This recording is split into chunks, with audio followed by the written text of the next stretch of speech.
Hello and greetings from Iceland. This is my last volcano update in 2025 and it will be short because it suits the occasion, which is the status by Grindavik or the volcanic eruption that we have all been waiting for. And I actually expected to be in Reykjavik at this time.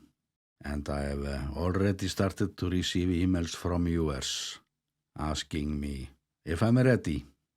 And the short answer is yes, I am. And one viewer asked me if I had gone to the petrol station already to get the car ready. And that would be bad economics because on January 1st, fuel prices will decrease. A charge for every kilometer will be introduced instead.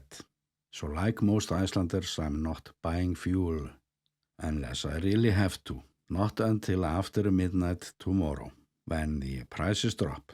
My camera gear is, however, ready, and I know exactly what I'm going to take with me, so packing will be easy, and after I get the first news, it will take me a little over 5 hours to get as close to this scenario as possible. What worries me is the fact that we have more volume of magma ready to go than usual, which means that our lava defense walls will be put to the test. Likely because the magma could just as well form a new or enlarge an existing magma dike that could literally swallow the magma, like we witnessed during the April 1st eruption, when only a tiny fraction of the magma made it to the surface. And there isn't that much that I can say about the status now. We are just waiting, and I still believe that this will develop into a volcanic eruption. And one of the problems I'm having is the lack of comments from Icelandic experts. And it was somewhere around eruption number 8 that something changed. They just don't comment that much and stay away from predictions. It is, of course, not an easy position to be stuck in a job where no one can see into the future. And after they got proven wrong several times, most of them just stopped trying. And I can actually understand that when it comes to the Grindavik region.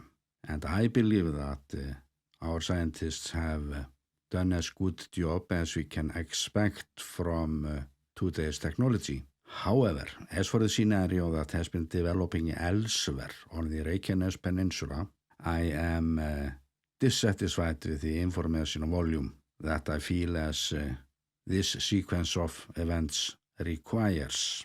And I am of course talking about the volcanoes by the city, or the region from Lake Klefarvatn all the way to Hengill Central Volcano, where we see many odd earthquakes now. And it is no question in my mind that what is going on there is some sort of continuation of what has been happening elsewhere on the peninsula. And I'm going to dive deeper into that in a video that I'm making now, the annual New Year video, where I speculate about the future. There is, however, one expert that never fails, and I'm of course talking about Professor Þorvaldur Þórðarson, that was in the news today, and the professor was talking about this release of tension on the Reykjanes Peninsula. And he is saying that some of that energy will be transferred to other regions, and we are likely witnessing that now, like I was talking about yesterday. And furthermore, he claims that we are entering a period of increased volcanic activity since there is 100 to 150 year oscillation in volcanic activity in Iceland. And I can easily buy into that, given how much is going on under the country, all this underlying tension. And the first experts to see the magma inflow by Grindavik decreasing was this same professor and his colleague. And this decrease in inflow into this magma reservoir can even be seen by amateurs now. So we are hopefully seeing the end of this chapter, but only at this location. And what we might be seeing soon is the final battle for the existence of the town. Simple as that. And after all this work, we just have to pull through it one more time. And I think it will be the case. But as for 2026, it will be an interesting year. Extremely interesting.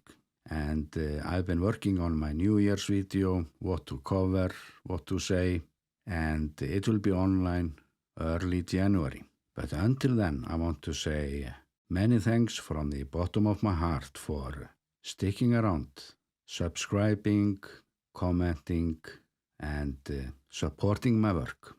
And with that, I'm wishing you all a happy new year from the Volcano Island, Iceland.